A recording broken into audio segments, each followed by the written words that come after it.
राज्य सरकार नपुंसक हो गई है, निरंकुश हो गई है, तो निश्चित रूप से केंद्र सरकार को यहाँ पे हस्तक्षेप करना पड़ेगा कि हेमंत जी इतने ईमानदार हरिश्चंद्र के 10वें अवतार के रूप में झारखंड चला रहे थे। आज एसएससी में पर्चा लीक हो जाता है, सीजीएल का पर्चा लीक हो जाता है, अभी तक किसी पे एफआईआर नहीं हुआ है, अभी तक कोई अरेस्टिंग नहीं हुआ है। इसका दोष किस पे जाता है?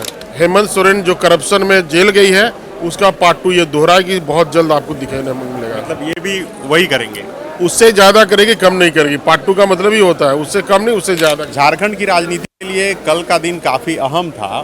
फ्लोर पर चंपई सरकार को बहुमत साबित करना था। ऐसे में एक एक विधायक पर सबकी नज़र टिकी हुई थी कि आखिर वो कहाँ हैं, सदन के अंदर वो क्या करते हैं। एक विधायक जो गायब दिखे और उसको लेकर कई तरह की चर्चाएं हो गई, और वो विधायक थे बरकट्ठा से विधायक अमित यादव। अमित यादव कल सदन में मौजूद नहीं थे और इसको लेकर बहुत चर्चा हुई कि आखिर अमित यादव मौजूद क्यों नहीं रहे। अमित यादव निर्दलीय विधायक हैं, लेकिन माना जाता है कि बीजेपी के साथ हैं। अमित जी कहाँ गायब थे कल? मैं एक्चुअली पूर्व निर्धारित हमारा कार्यक्रम था दिल्ली का और वहाँ से हरिद्वार का। चूँकि फ्लोर टेस्ट होना था तो मुझे लगा कि सेकेंड हाफ में फ्लोर टेस्ट होगा, और उस निमित्त हमारी तैयारी भी थी, और दिल्ली से आने में मेरी फ़्लाइट 1 घंटे लेट हो गई, और इसीलिए मैं विधानसभा आया और 5 मिनट के लिए मैं चूक गया। मैं कोई गायब नहीं था, चाहे कहीं और नहीं था, चूँकि हमारे फ़ोन चालू थे। सत्ता पक्ष जो अपने भारतीय जनता पार्टी के लोग हैं उनसे कांटेक्ट में भी मैं था, जितने लोग भी कांटेक्ट करने का प्रयास किया सारे लोग के कांटेक्ट में था। और संजोग था ऐसा, हम लोगों ने सोचा कि फ़्लाइट हमारी टाइम पे आ जाएगी, सदन भी पकड़ा जाएगा। अफसोस ऐसा था कि वहाँ बारिश हो रही थी दिल्ली में काफ़ी, और कोहरा था बहुत, तो फ्लाइट थोड़ी 1 घंटा लेट से उठी, उसी में हमारी लेट हुई। ऐसा कोई विषय नहीं था। क्या जरूरी था? चूंकि पहले से सभी पार्टियों ने व्हीप जारी कर दिया था। आप चूंकि निर्दलीय हैं, ठीक है, आपको कोई नहीं बोला, लेकिन आपको पता होगा कि ऐसी स्थिति बन सकती है।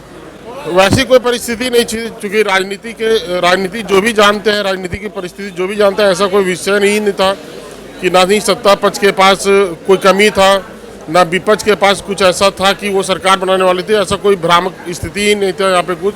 और चूंकि वहाँ पे रविवार को वहाँ पे माननीय सांसद हमारी अन्नपूर्णा देवी जी के यहाँ कार्यक्रम था, हमारे गुरुजी खगेंद्र प्रसाद जी जो बीमार थे, उनको मुझे हरिद्वार से लेके यहाँ पे हजारीबाग आना था, तो यही सब पहले से मेरा कार्यक्रम फिक्स था, उसी में आने में मुझे थोड़ा सा लेट हो गया। तो अभी जो चंपई सोरेन बहुमत हासिल कर लिए हैं, क्या लग रहा है कि कैसे चलेगी सरकार? ये सरकार भ्रष्टाचार में पार्ट 2 अध्याय लिखने वाली है, और मुझे नहीं लगता कि बहुत ज़्यादा दिनों तक ये सरकार चलेगी। जिस प्रकार से अपराध, बलात्कार, युवाओं पे लाठीचार्ज, युवाओं पे एफआईआर, युवाओं को बरगलाना, युवाओं को डंडे से पीटना, वो रुकने वाला नहीं है। ये आने वाले दिन में और बढ़ना है, और निश्चित रूप से हेमंत सोरेन जो करप्शन में जेल गई है, उसका पार्ट 2 ये दोहराएगी, बहुत जल्द आपको दिखाने मिलेगा। मतलब ये भी वही करेंगे, उससे ज़्यादा करेगी, कम नहीं करेगी। पार्ट 2 का मतलब ही होता है उससे कम नहीं, उससे ज़्यादा करेगी। यहाँ विकास, रोजगार और किसानों के लिए, नौजवानों के लिए और कुछ नहीं होने वाला है। मैं एक उदाहरण आपको, छोटा सा उदाहरण देता हूँ कि आज हेमंत सोरेन जी जेल चले गए, ईडी वाला जेल लेके उनको जेल चला गया। वो बोलते हैं मुझे झूठा फंसाया, ये फंसाया, वो फंसाया।